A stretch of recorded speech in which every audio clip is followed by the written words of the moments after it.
which will be our first national team camp since everything kind of disbanded back in March. Right. So between that time, obviously there was a extended period where the players were on their own, and then the women's pro league here obviously kind of picked up a little bit. There was a tournament in Utah, and then they've had some programming with their clubs like the last month or so, but that officially finished a couple of days ago. Right. So they're no longer with their pro teams. Obviously they'll come in with us. Hopefully we'll have some sort of a program or kind of camp in November as well. But yeah, just really, obviously, this year's looked a lot different to what it was meant to look like. It's totally different. Totally. So how's that worked with, the Olympics being canceled or pushed off till next year? Have you Yeah. lost team members or same number? How's that worked? Yeah, so I mean, we're obviously hopeful that the Olympics are going to happen. I mean, in terms of like, planning for that, we've just kind of shifted everything. Right.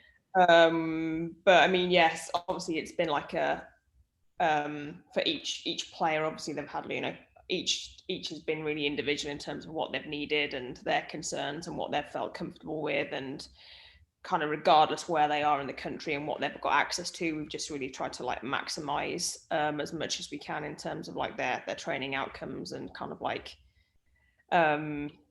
because the hard thing was, when you normally plan, when you got to peak, and where you can, like, at this point it was just like I felt I was just, and there was different people doing it different ways, but like for me, I just kind of kept them in this kind of like limbo period that if we got the green light at any point, like they wouldn't be 100% ready, but at least they could cope with some of the training demands, because obviously so different training on their own as versus in a team setting, which has been difficult because they're used to training on their own through periods of the year, but not for this. No, this is crazy. So, okay, so that brings up a really interesting point that currently is really important. COVID, everyone's staying home. The kids aren't getting down to the field. They're practicing in the backyards. Have you dealt with that kind of stuff? Do you have like videos and stuff to help the players train and that kind of stuff, or what are you doing as far as that goes? Yeah, so usually in a normal year, from like the end of their pro season, which usually finishes in October, till the following March, they're not with their teams because the pro league here is a really short season. So we usually have this, at least 5-month period where it's like COVID. They're on their own, they're back home, they're not in a team. So we're pretty well equipped for that. We've got the videos, we've got the training apps, we've got we are used to managing them remotely in that sense. They're very familiar with that process in terms of how it works, what they need to do, and how it looks. So that's kind of a good thing. And obviously everything that goes along with that. So regardless of where they are, we're constantly tracking wellness data, readiness data, and it kind of still works how it would initially previously. But yeah, just I think normally when they're in that situation, they kind of have an end point. So when they kind of finish their season in October, they know they've got a bit of a downtime and then a rebuild through December, and then we go in January. Whereas obviously this year it was like, when are we going and what are we doing? Because even when the tournament was kind of like decided in Utah for that bubble tournament with the NWSL, that was like probably 3 or 4 weeks out that they were told. So it was like fairly short notice. Now, how much are all the women playing on the NWSL, or how's that working? Yeah, so start of the year, yes, all our national team players were US based, had US clubs, and then probably related mostly to COVID and obviously not having the consistent environment here. We've now got 5 or 6 that have gone to Europe. Wow. One's in Sweden, and then 5 are in the UK. So which is the Women's Super League in England is just going from strength to strength. It's had a lot of investment, a lot of resources over the last few years, and it's in a really good place. So at least for those players over there, we know that daily training environment, playing week in, week out, and that's through now till obviously the English season. So it's a little bit more consistent than what's on offer here at the moment. So when you had the camp, did you do a bubble? Did you have 2 weeks of Yeah, so yeah, definitely the NWSL tournament, that was a bubble, and then the camp that we're going to have, it's from October 18th to the 28th in Denver, and it's not a, it's, what's the word we're using? I mean, it is essentially a bubble. The only time we leave the hotel is to get on the bus to go to the training fields. Right. Apart from that, it's it's very self-contained and lots of rules and regulations, and I'm children are like.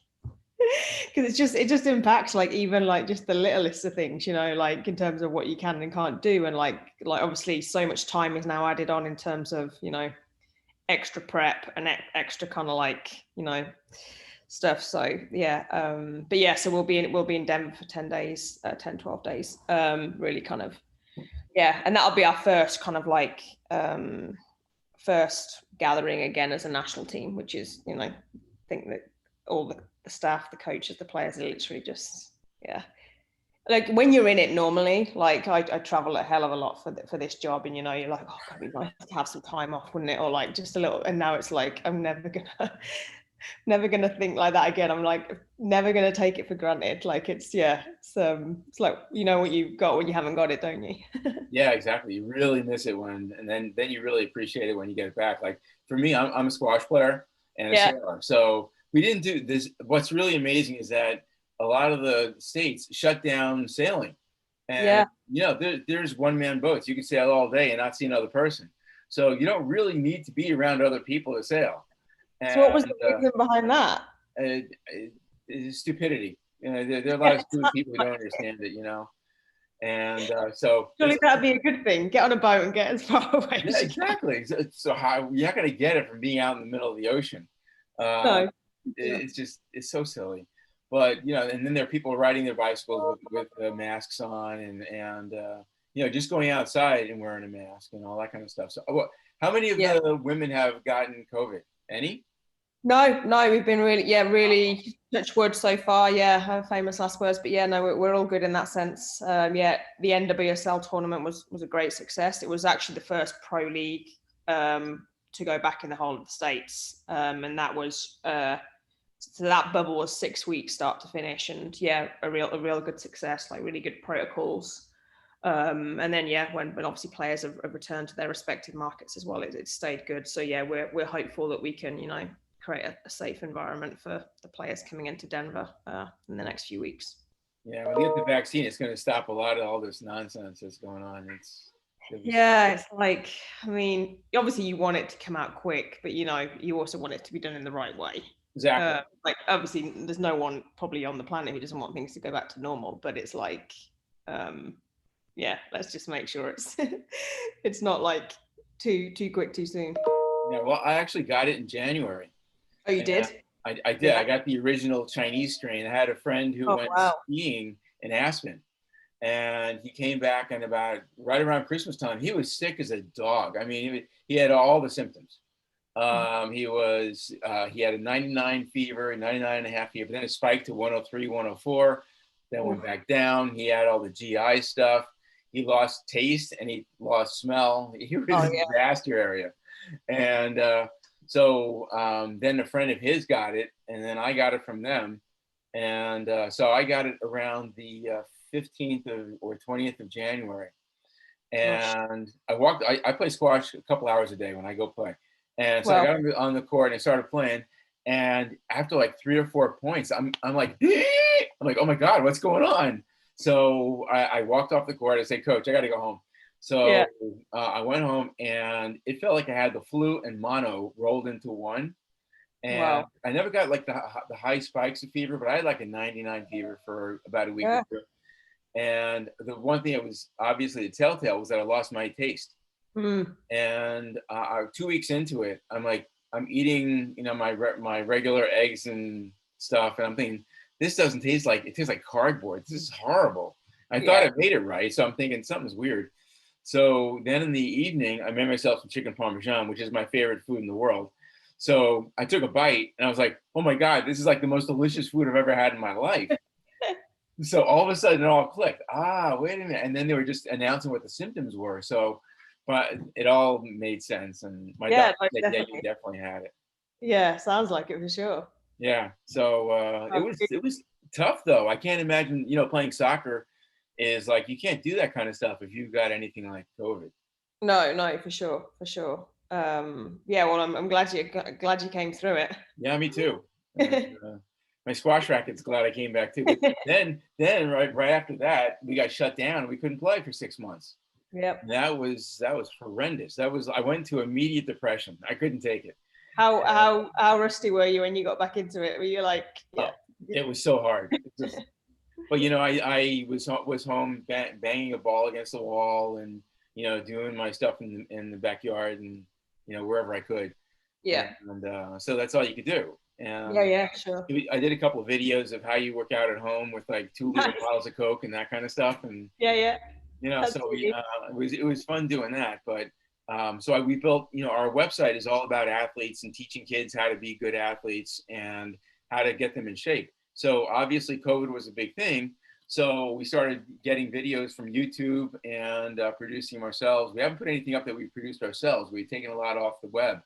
And that's what I was asking you, if you had stuff like that you had produced for the team. Yeah, yeah. I think like if we hadn't have already got it ready, like it would have been hard because I mean, obviously even work and like people based in Chicago, like we weren't allowed to see colleagues, we weren't like that. So like having to like film or create anything, yeah, would have been difficult. I mean, depending on where the players were, like some were still able to get out to a field on their own, like so that was useful. But I mean, we did obviously have players at the other end of the spectrum who were, you know, literally self-contained to like a one-bedroom apartment. Yeah. It was Yeah, really hard. And for me, I'm talking about a little ball and a racket. You're talking about a soccer ball, and you can only yeah, dribble and do tricks so much, and then you got to hit against the wall and kick to other people and that kind of stuff. And that's hard. And they were shutting down around here. They were shutting down the whole field, so nobody could go on the field whatsoever. yeah. And soccer really isn't the kind of thing where if you're practicing, you don't have to get close to anybody. No, yeah. Similarly, you can, if you've got enough space around you, we can be quite creative with what they can and can't do. Yeah, exactly. Yeah, and I used to be a squash pro, so for me to go on a squash court and occupy myself for an hour, it's easy. Just Yeah, do drill and drill and drill and practice and do the running things and all that kind of stuff. So that's fine. But they weren't even allowing us on the court, and it was so frustrating. I found one of my friends has his own court in New Jersey, which is about 2.5 hours away. right. And every weekend I would drive out there just to hit with a couple other guys. And it was so frustrating. But then one of the guys there got it, and so they shut down for like 3 or 4 weeks. And so we just waited for everybody to get better, and then we started playing again. And luckily, that was the only outbreak that we had among Right. that group. Not too bad then, but Yeah. yeah. So, Yeah, but then when they started opening the courts again, it was like heaven. It was like yeah, so nice to be on a court. yeah. It's you really do. I mean, I think it's probably given a lot of people a different outlook. But yeah, just like I don't think I'm an appreciative person, and like normally, but like it's just like next level appreciation, isn't Oh it? yeah, it's like thank God it's there Yeah, finally. yeah, definitely. So how many women are on the team right now? So yeah, this camp will be 27. So 27 players will be coming in. I mean, there's usually, in a cycle, we're kind of a pool of 30, 35 that we're paying close attention to. I mean, a normal training camp's usually around 22, 24. So this is a couple more than what we would normally have. But yeah, so there'll be some, it's also a good opportunity where we're actually bringing in some like younger, like emerging talent to have a look at as well. So that's pretty exciting because, yeah, but yeah, so 27, yeah, and then hopefully we'll go and have some actual competition in November. So this is just a training camp. We won't obviously play any games against any other nations. And then yeah, and hopefully November will be like an actual game, which would be nice. That'd be so great. Yeah. So And hopefully it will, because obviously they've got a really good fan base, but there won't be obviously any fans there. But if we can at least get it on the telly, that might help. So okay, so that's really interesting. So do you film practices and stuff? Yeah, so we have a whole kind of like video data analysis team who film the practices from start to finish, break it down, like tag it, code it. turn it around pretty efficiently. So yeah, that's really helpful. So what does that mean when you turn it around? Where are you putting those videos? So we use God, what's the company called? We changed this year. What is it?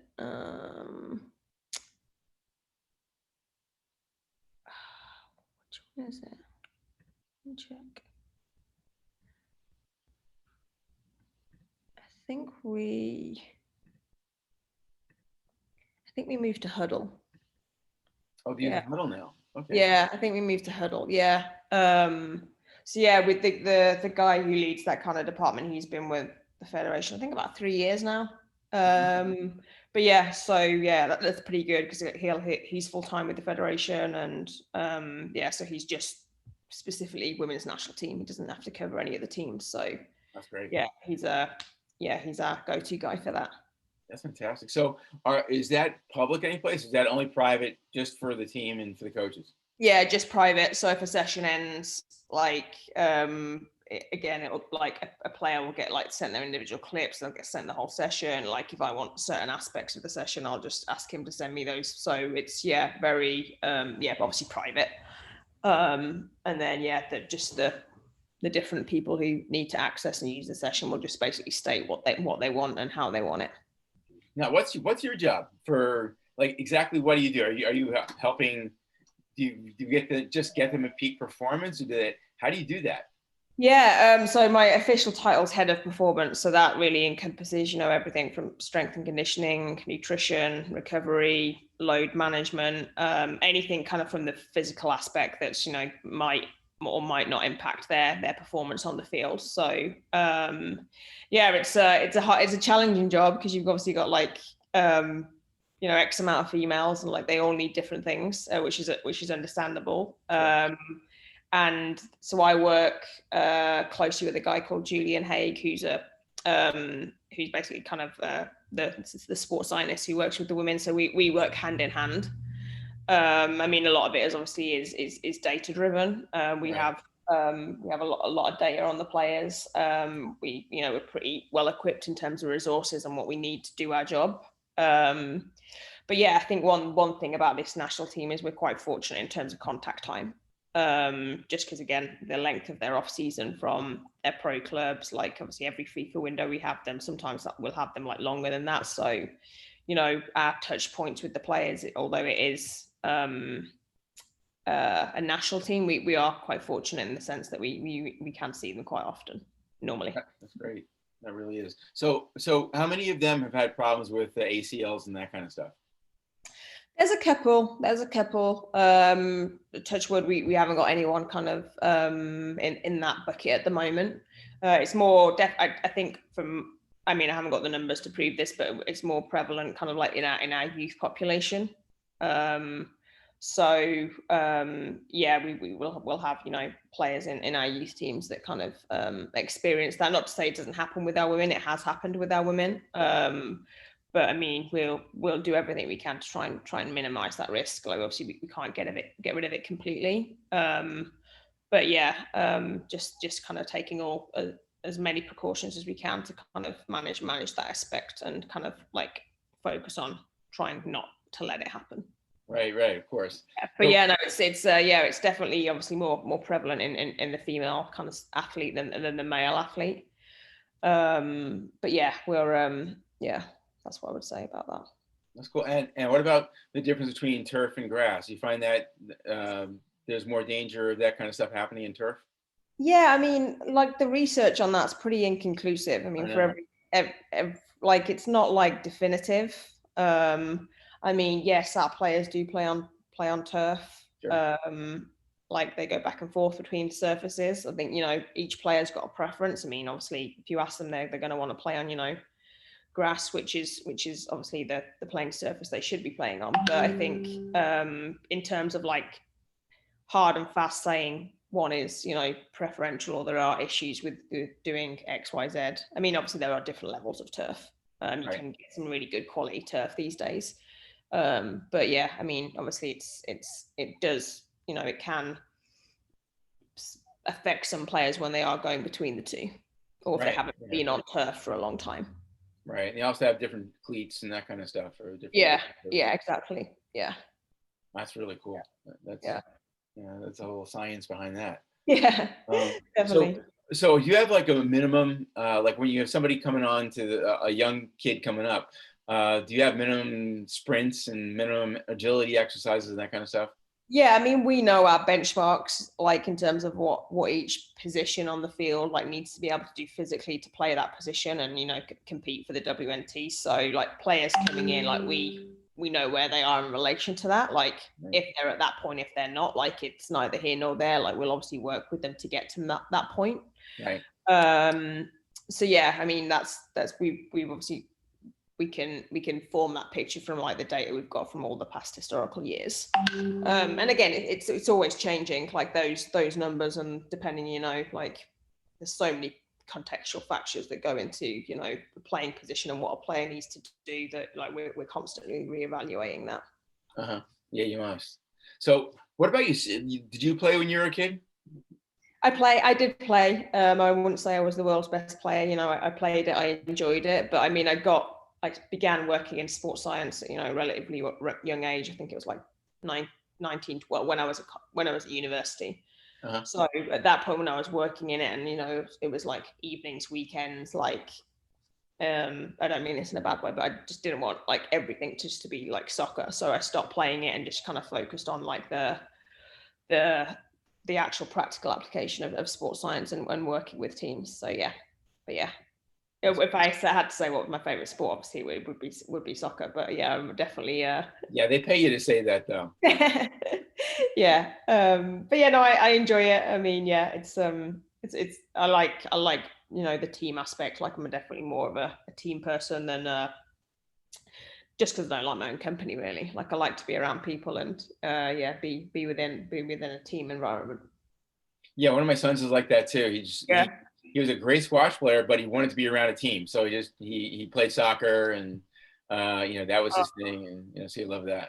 And now all three of my kids play soccer too. So they do. 15-year-old is really getting good. So that's awesome. Yeah, I mean, it's so popular here, especially for like young females. Like it's definitely a really popular sport. It's phenomenal. It's grown so nicely, and you know, now it's just one of the top 5 sports participation wise. Yeah, and obviously with the national team, I mean, they're such good role models, and like they're, you know, they're out there in the public domain, like young females can like see them and, you know, aspire to be that. Like it's like different from what it used to be. Right. Well, that's one of the things that we're really excited about. What we're doing here with UBsports is that we're building a place for the team to, number one, internally to talk to each other. And the administrators and coaches to talk to the team and work out a schedule internally. And then there's the outreach where you can put up your blogs, you can put up your videos, whatever you want to have out as your own profile. Nice. And then gets reached out by us to Facebook, Twitter, and Instagram. Right. So that's all. You work with like literally, you know, range of sports, range of ages. Like, is it targeted? That's the best part about it is that we're starting off with a kid at 10 or 8 and all the way, and then helping the parents understand what they have to do to get the kid up to speed and what teams are around, what coaches can help them get further along. And then we have, it's basically what we call a vertical community, where you start off with the little kid all the way up to the Olympic athlete. And my favorite thing is to deal with the Olympic bodies, because I was I was one of the top fencers when I was in high school, and then I was recruited to all the Ivy Leagues as a fencer. Nice. And so that's an Olympic sport. Frankly, it's the only way you could get to the top in the United States is in the Olympics. And so that was really exciting for me. And because of all the sports that I play, they're pretty much all Olympic sports. So, you know, I just love the concept. And for me, that's my hometown is like Colorado Springs, but not really, because I live in Long Island. But nice. Yeah, I've never been to Denver before, but I'm going to stay a few days after and like do Colorado Springs and stuff. So yeah, I'm looking forward to that. It's a great town. I mean, not just the training center, but everything is gorgeous there. It's just I've heard. Yeah, I've heard. I'm hopefully all being well, and I can just get a bit of downtime there afterwards, because everyone speaks like really highly of it. So Yeah, it's really cool. I don't know if it's still there, but there's a really cool restaurant called Rasta Pasta. okay. And then it's like Jamaican take with pasta involved. Oh wow. And it's really cool. It's one of my favorite places. Okay, I'll look that out for sure. Yeah, it's a little it's like a divey kind of place, but it's really cool. Perfect. So but I found, I've been there 12 or 13 times, and I've met with most of the governing bodies there. Right, nice. So they've all been excited about what we're doing, and I've been waiting for the site to get properly built and ready to do it. And we have one more. We're in the last beta stage now. We're going to the official site that's going to be built in the next few months. Right. So what we're doing right now is getting all the governing bodies psyched. If I'm talking to USA Cycling this week, Nice. and we've been moving along nicely with them. They want to bring their team on board and do all that kind of stuff. So that's really cool. Yeah, that's And awesome. that's a great example. I've had USA Badminton on for a couple of years, and there's a lot of stuff that's happening. It's been really good. And what I was thinking when I saw your name on LinkedIn, I was like, I got to talk to Ellie. It's perfect. So how do I do that? How do I present this concept to WNT? How do I get them involved? Is somebody I should be talking to there? Yeah, I'm just trying to think. Who would it go through? I mean, probably. Well, number one, where are they now? Are they? Well, normally I would say it would be an easy answer. It'd be our high performance director. So That's why I was talking to you. Yeah. So he previously it was James Bunce. He left a few months back. Yeah. So we're going through the interview processes now as a federation to hire that person. So high performance director basically oversees, sports science, athletic training, data analysis, video stuff that I just obviously spoke to you about. So we're hopeful that person will be, James will be replaced in the next couple of months once the interview and the selection process is gone. So hopefully by the end of the year, so it would be that person. Right. There's no one filling in for them at the moment. Did you want the job, or is that? Not at the moment. No, I think it's a great job, but I'm still pretty enjoying the applied side in terms, being, with the athletes, being out in the field, doing the applied stuff. That would be more of, a managerial, processes, office-based job. Yeah. So maybe in the future, when I'm fed up of traveling the world and having a antisocial life, but no, not at the moment. But yeah, so yeah, that it would definitely be that person, because they would obviously be they're the decision maker in terms of this aspect of the federation. So where are you from originally? No one's ever heard where I'm from. It's a place called Lichfield. Lichfield. Yeah, it's in my nearest city is Birmingham, but yeah. I'm not from Birmingham. But Birmingham's the only place that people go, oh yeah, I recognize that. But if I say Lichfield, everyone's like, yeah, so right in the middle of the country. Yeah, in the middle. Yeah. But yeah, I mean, normally in a normal world, I would get back at least 4 times a year and see my family. This year's obviously been very different, but hopefully, if things work out, maybe I can get back at Christmas. That'd be nice. It would be, yeah. That's what I'm hoping for. But yeah, I mean, just with the amount of travel, and we obviously do a lot of travel to Europe, it's easy for me to jump home while I'm over there, and before or after camps, spend some time with my family, and they're great. They come out here as well. Cool. So yeah, because that's probably I love everything about living here, and I love my lifestyle, I love the job, but it's that's probably the only drawback, that it's it's a little bit away from home. Yeah, that's a drawback. Yeah. So where do you call home? Is Chicago where you live right now, or? Yeah, I would call Chicago home at the moment. I mean, I always call Litchfield home, and I don't know what I call Chicago. I say I live in Chicago, but I guess it is home, isn't it? So I live in Chicago, but I live really downtown. Have you spent much time in Chicago? Yeah. Yeah, so I'm right. Yeah, I'm right. I mean, pretty close to the water. I'm right by the Grant and Central Park, Grant and Millennium Park down the front. So, yeah, which is nice. I'm someone who likes all 4 seasons. I like that. So people are like, oh, don't you hate the winter? But I like that. I like the fall. I like the winter. I like the summer. So it's I'm happy that I get that here. Yeah, I agree. I couldn't live like in Florida all year round. That would drive me crazy. Yeah, yeah, for sure. It's definitely nice to have the seasons, and then I like skiing too, so I can, Oh, nice. being up Yeah, is really. I like skiing. I haven't skied in a long time. I mean, it's just hard sometimes to find time, especially with work and vacation days. But yeah, I have been definitely thinking about trying to, like, next year, hopefully, if things are a bit back to normal, then trying to get back into that. That's cool. That's great. So how directly are you involved with like you the actually federation, the soccer federation? Are you involved at all or? Yeah, pretty. I mean, obviously they're my employer. I'm full time with them. Uh-huh. So I mean, the first 4 years, it was kind of similar role, but with the youth team. So I kind of oversaw like the sports science across 8 youth teams. So we have youth teams from U14 through to U20s. Wow. We do have a U23 team as well. And then the last year, I've moved into this role with the full national team. So, but yeah, I mean, like my 100% of my work is with them. I'm not contracted to do any work with anyone else. Uh-huh. That's Yeah. cool. That's nice. Not that I could fit any work in anywhere else anyway. There's just plenty for me. Yeah, this is enough. Yeah, and that's big too. It's a great job. Yeah, great job. Yeah, I mean, I feel fortunate. Yeah, I've got a great team around me. Like awesome people that I work with, and supportive and encouraging, and ultimately working towards the same thing. So that really resonates with me. Uh-huh. Now, are you involved in the training room every day, or are you really just staying on the outside? Yeah, no, if we're in camp, I mean, we set up wherever we go. So whether that's a hotel or a training center we're using, but yeah, we'll set up a training room, we'll set up a performance room.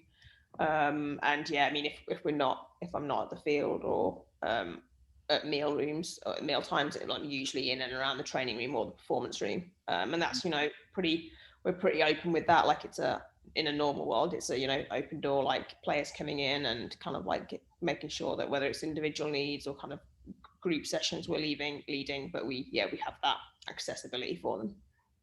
What about diets? Are you like watching their diets and everything as far as that goes, the nutrition and everything? Yeah, we have we do have a nutritionist who works with the team. She's not full time, but yeah, she kind of reports into kind of like the performance side. So she'll do a lot of players work with the players individually. She's the person who writes all our menus. Works with the hotels to make sure they're executed. Yeah, I mean, a lot of work that goes into it. I mean, we're quite obviously each player has different supplements, different kind of recovery shakes. Everything's individualized. So yeah, we have a big product range that we use to make sure it's not just about what they need, but they're all like different tastes, different flavors. So yeah, it's sometimes if you came into camp and saw our kind of like product range, you'd think you were in like in a shop, because we do have a lot. That's crazy. Yeah. But yeah, no, our nutritionist is awesome, and yeah, she's a great resource for me and a great resource for the players to make sure that they have that support. Uh-huh. Now, who's that? Who's the nutritionist? She's called Lindsay Langford. Lindsay Langford. Cool. Yeah, she works out of what's the company called? So she's basically a consultant for us. She's obviously not full time with us. Right. But she works for, I think it's Ascension, Ascension, Ascension. Okay, cool. But yeah, so she's with us a number of days a month. But yeah, I mean, although she's contracted a number of days a month, she's pretty accessible. I access her most weeks, most days. That's great. Yeah, she's good. I mean, yeah, she's definitely an expert in her field, which is super useful, especially next year when we hopefully go to Japan. Different country, like obviously Olympics, like different culture, like obviously we want to make that as normal as possible for the players in terms of what they normally get from a diet perspective. But obviously, yeah, in terms of like executing that, sourcing everything, usually big tournaments like that will take a chef. So like our chefs in the kitchen and, kind of really managing things from that end. So it's it's a big uplift. Yeah, it is a big uplift. That's Yeah. incredible. Yeah. So, what's the typical breakfast for the players? Oh God, if you whatever breakfast item you want, that's usually available. So if it's, there's an omelette station, there's waffles, there's pancakes, there's, different types of eggs, fruits, smoothies. I mean, breakfast is pretty popular meal. I mean, and whatever they fancy usually is available in terms of like standard breakfast items. Uh-huh. Yeah. Yeah. And But I find with breakfast, like you just have your go-to, don't you? Like I'm one of those people, like breakfast is the same meal every day, usually. Like you wouldn't do that for dinner, would you? But breakfast is pretty much like standard for me. Yeah, well, it works out for me. If I'm going to not play until later on in the day, I'll have a couple of eggs and do all that kind of stuff. But if I'm going to work out in the morning, then you got to do the carbs in the morning to do Yeah. the cereal. But also, like, I mean, especially the last couple of years, like, veganism is becoming a really popular plant-based diet. So yeah, we have that as well. We have players who are on plant-based diets, so catering to their needs and making sure they're getting what they need nutritionally is also part of the job to make sure that's taken care of. Cool, that's fantastic. Yeah. So yeah, lots that goes into it, but it keeps me busy. I can't imagine what dinner's like. Dinner must be. Dinner's good. I mean, it'll usually, if we're on camp, there'll be kind of, probably three protein options, like three different kind of like meat-based options, meat-based meals, similar, like three different carbs, like lots of different vegetables. Fruit. There'll be some sort of healthy kind of dessert. Yeah. But yeah, I mean, usually we'll, the variety is the important thing. They like variety, they like choice, because obviously they can't like decide for themselves what they're going to cook that evening. So at least giving them some kind of option is important. That's awesome. Yeah. But yeah, I because also again in a normal world, like our meals are buffet style. So. Right. Like here, I cook a dinner, I'll finish my dinner, that's done. We're on camp, I'm like, well, there's a load more food over there. So I'm going, which is like hard because like if you're in camp like 3 weeks, you can't I genuinely have put on I'm more active in camp than I am obviously in the office, but like there's more food. So, I haven't quite mastered the discipline of just, not going back to the buffet. I'm not, you're right. I would go crazy with the buffet. It's, it's an all-you-can-eat buffet, so I eat all I can, and yeah, of course, forget about it. It's ridiculous. Yeah, but no, I mean, meal times are good. It's usually again quite a social affair. Kind of time to switch off from the work and just catch up with people, but yeah, it'll be a little bit different going forward. We won't be as kind of communal in the meal room. Yeah. I just hope the vaccine works. That's all I got to say. I want this thing to be over. Yeah, definitely. Just gotta stay positive. Yeah. They say the upside is that not too many people are going to have the flu this year because everybody's wearing masks and stuff. So yeah, it could cut down on that side, but who knows? Yeah, I mean, but even the mask thing, it's like, I mean, it's a simple ask really if it helps. Like it's such a simple ask, but obviously there's so many opinions on it. It's just, I mean, it's not something I understand. I'm like, go out, wear it. It's very simple, but I mean, if it helps, I mean, why wouldn't we do it? Well, yeah, and I feel sort of bulletproof because I had it already. So yeah, me, it's like I'll do it for everybody else, but I don't have to do it for me. And yeah, have you had the antibody test? Like, it came back negative because they're doing the one that went through Europe. They're doing that test, but they're not doing. Oh, okay. That was the original, and that was too early because probably only a couple hundred people in the United States had it as early as I had it. Yeah. And it already had morphed a little bit when it went through Europe to get here. Right. Yeah. My we were in She Believes actually. She Believes tournament like in February, March, and my dad was actually going to come out, and we had games in New York. Oh God, it was that time long ago. But one of the games was in New York, and he was going to fly out for it, and then this was starting to pick up momentum, and it was like people were starting to talk about maybe, you know, people getting stuck in the country. So he ended up cancelling his trip because, I mean, my dad's 76 anyway, so he's like a little bit older, and then traveling, and then this all going on. It was just like, yeah, it was just, yeah, we decided against it in the end. But yeah. Better safe than sorry, man, because it's, you know, sorry is not good. No. You know, if you can stay healthy, you're doing the right thing. Yeah. And yeah, I mean, it's I mean, that some days are harder than others, you know, like I mean, usually if I'm in Chicago, I'm at the office. So, you know, office full of people, but obviously at the moment, it's home based. So, yeah, it's, the days can feel long sometimes. You know, they're saying our whole society is going to change now. Everybody's working from home, and like their offices are going to be obsolete almost. Yeah, I mean, I'm keen to get back to the office. I mean, even if it's, you know, just a few days a week, just to break up the week, or I'm keen to get back. I mean, I wouldn't want to work from home full time. Right. Of course, I'd like the choice. If, you know, one day I don't want to go in, like that would be nice. But Yeah. equally, I don't want to just go back to. Well, I don't want to remain like, you know, 100% of the time at home when I'm not on camps. Yeah, in my business, probably 60% of the workforce works from home already. Right. On the internet and on their computers all day, so it doesn't make a difference where they are. And my company is 100% virtual right now. Everybody's working from home, and then we talk. We have different teams every day talking, and then you know, development happens basically all the time. And we have a big meeting with everybody on Zoom on Monday morning. How many at the company? Like how many employees? We only have about 13 right now. Good. Yeah, it's a good size. We're going to have to grow. One of the things that I love doing is I've spoken with, you know, the ACES program there in Colorado Springs. So we've had a lot of conversations with them, and they brought us a lot of athletes from different sports.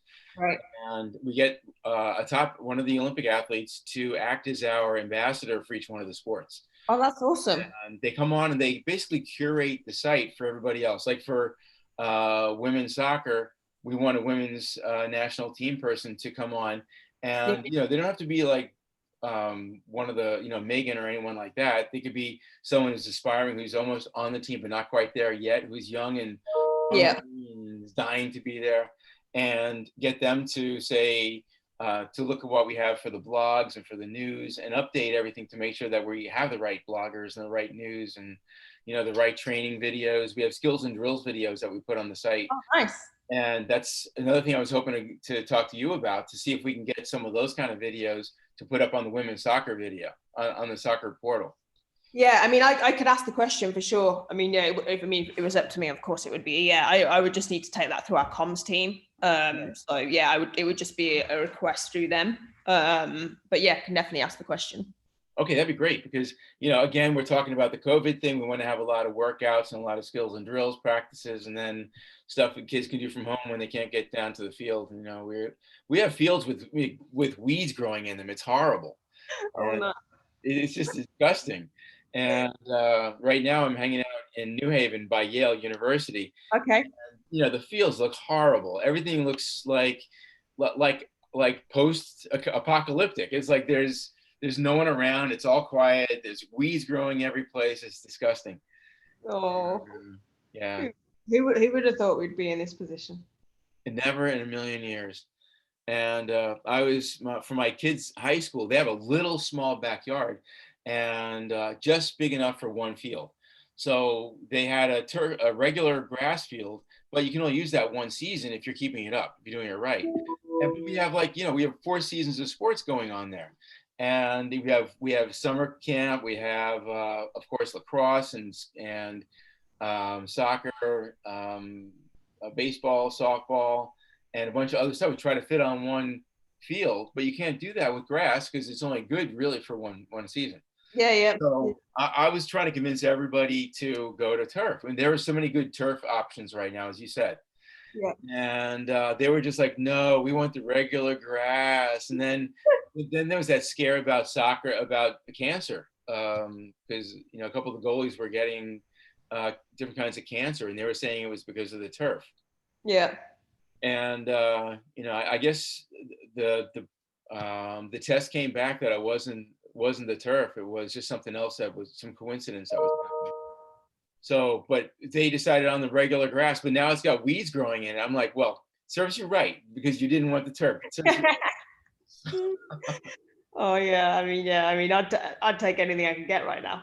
I know everybody would. It was like, please let me out and play. It's Yeah. horrible. It's horrible. It's glad that I'm glad you guys are getting back in business. That's fantastic.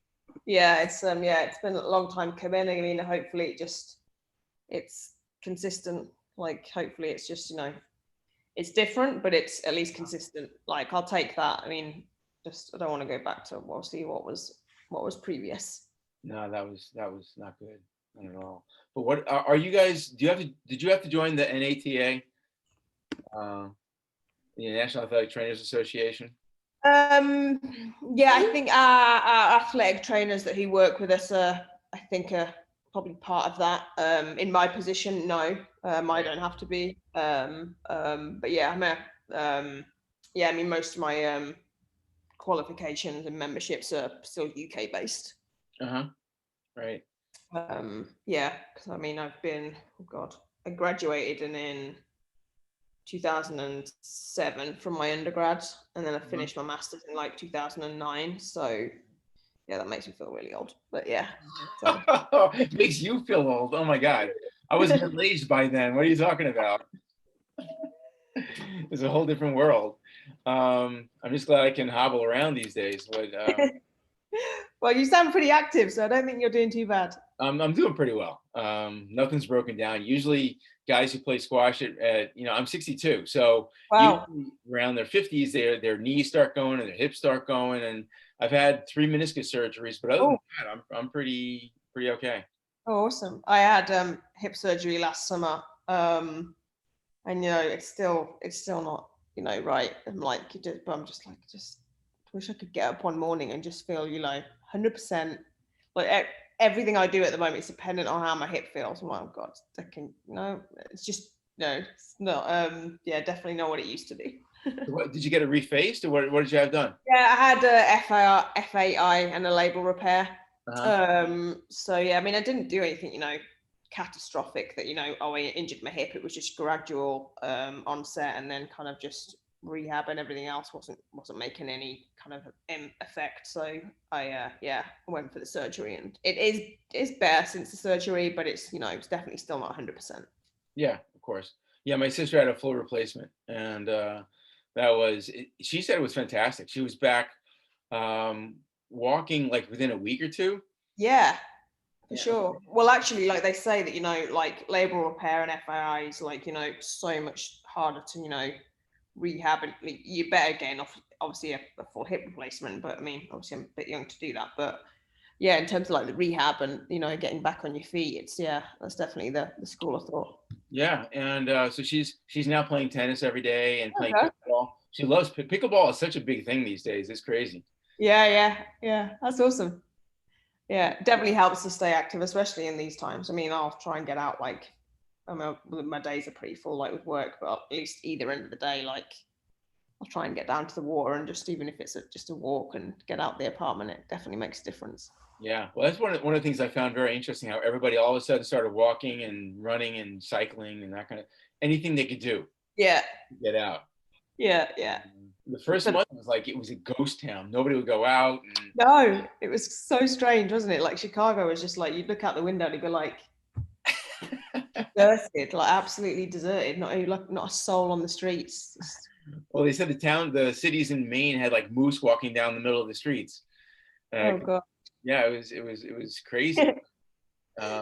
Yeah, I found the same thing. It was just ridiculous. And then people started venturing out. And then there was one week, I don't know, I guess it was July or something like that, when everybody just said hell with it, and all of a sudden everyone was out, and they were with their masks and everything, but they were talking in the hardware store, and people were driving. Yeah. Even in the middle of the day on a Wednesday, the place is packed, and Sunday afternoons the streets were packed. It was crazy.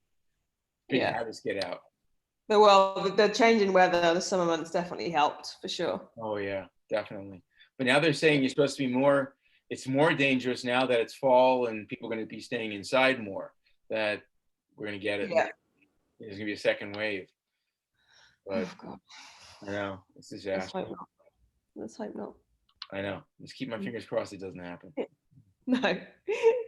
Sure.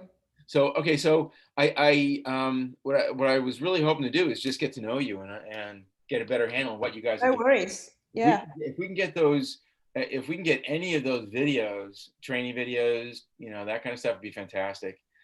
And Yeah.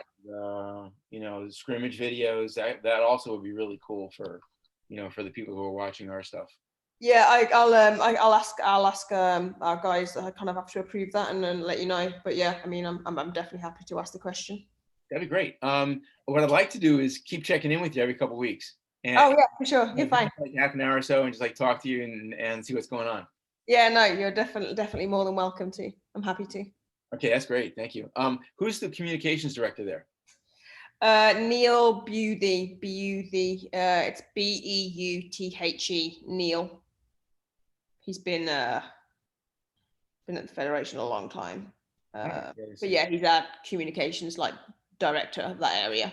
Yeah, so that's the person I usually talk to try to get them involved and get them excited about getting the women up there and the players on, and then their blogs and that kind of stuff, because everyone's going to reach out like that. Yeah, that's the guy. Yeah, so he's the leader of that department. So yeah, that would be him. All right, cool. I'll definitely reach out to Neil. Alrighty. I'll tell him to send me in his direction. Yeah. Cool. Okay, thanks a lot. I really appreciate the time. This is great. No, you're welcome. No problem at all. Great getting to know you. Take care. Bye.